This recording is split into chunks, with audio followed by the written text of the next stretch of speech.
My dong was basically touching her ass. I knew I wasn't gonna fail. I was him. Then I touched the side of her hands, trying to caress it. That was when I could feel it. Her nervousness, her discomfort. She stood up and ran straight to my room, bro. I was scared as hell. Then I thought to myself, Lord Devil, did you just try to harass a girl off her bed, nigga? Are you dumb?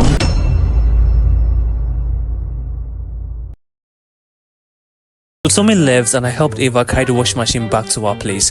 We dropped it at our living room and I sat on the couch. I was trying not to breathe so hard because damn, that washing machine was heavy as f. I couldn't even believe she was going to carry it alone. I looked at the time and I saw that it only took us 8 minutes to get to Ava's house, which was great because in Tommy's mind, I just had 15 minutes. Are you thirsty? Ava asked. I guess she could sense how exhausted I was. Yeah, kinda, I said as she went into the kitchen. I looked around our living room and I could see that there weren't that much stuff. Only the couch I'm sitting on, one more chair, and just one large flat screen TV. She didn't even have Wi-Fi, AC, and things of that nature. Not even any family pictures pasted on the wall. Our living room was kinda empty, to be honest. Ava came back to the living room with 2 glasses of water. She gave me one and she went to sit on the chair. We both drank our glass of water to our satisfaction. Thank you for helping me. You could have just said no when Tommy insisted, she said, looking at me. Nah, it's alright. Even if Tommy didn't insist, I would have helped you anyway. There's no way your skinny hands could drag that washing machine all by yourself without breaking. Ava laughed. You're wrong, she teased. I asked Ava if she and her family were still moving in, even though I knew that she's been in the estate for years now. There was dead silence for about a minute. She didn't even say anything. She kept on staring at the floor, and I couldn't even help but wonder if what I said was sensitive enough to make her go quiet. Shit, she's dead quiet. How am I going to have the opportunity to smash her if she doesn't want to talk to me? You asked that because my living room looks empty, didn't you? Ava said. I snapped out of my mind and I looked at her. Yeah, I sighed. The living room isn't the only thing that's empty. Even the rooms inside aren't really packed with anything. She told me about her family issues. She said life hasn't been easy on her younger sister and her mom. Her dad left them to fend for themselves. Now her mom has to work so many hours of the day to earn more income. Sometimes she doesn't even have the time to come home for weeks. Her younger sister still goes to high school. They moved into the estate a few years back to try and start a new life away from her dad's family. And when she said all this, I started to wonder, do all Bobs really have backstories? Well, most of us guys don't really want to know that backstory. We just want to get straight into action. And that's when it clocked to me why Tommy was pushing me to follow Ava home. He knew about her situation. He knew she was always home alone. Then I said to her, I'm really sorry you and your family had to go through all of that. I know I can't relate, but I do know it must have been so tough, kind of weight. But it also shows how strong you are. I admire the way you and your mom are holding everything together. You deserve peace, love, and stability. And I want you to know that you don't have to go through it alone. I'm here for you, Ava, anytime you need anyone to talk to or you need a shoulder to lean on. Then Ava looked at me with a glow and I could sense I said the right things. And that's it, boys. You really need to know what to say to a girl if she opens up something personal to you. You need to acknowledge her pain, validate her strength, and offer your presence. Write it down, kings. This is free games, you feel me? Take it from the nigga who has masters in tautology. That's nice to hear, Devo. You know, this is the first time you and I have ever had any conversation, and I'm glad it's a meaningful one. I don't even know why I opened up to you. Ava said, well, maybe because you feel that I am trustworthy. Yeah, boy. Well, you gave off that vibe, but for the longest time, I thought you were a jerk, to be honest. You were so distant from me whenever we were in the same social settings. I mean, I know most of your friends, but I don't even know anything about you. I told Ava that she was wrong. I'm not a jerk. I just have an hard time coming up to girls as pretty as her. And with those words, I could see that she blushed. Man, you are a player for real. What? Me? A player? Nah.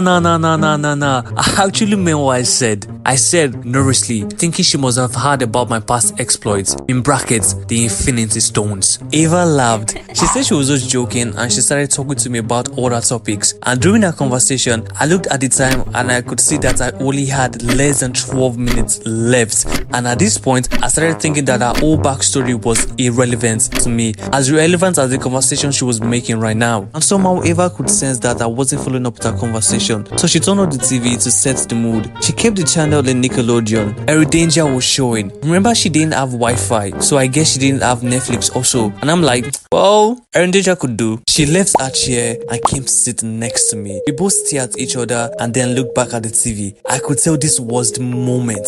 It's now or never. I mean, she basically left her chair to sit next to me. That's a big sign, you feel me? Then I stood up, climbed the couch, and went to sit behind her. Eva didn't react. She sat perfectly still. My tongue was basically touching her ass. I knew I wasn't gonna fail.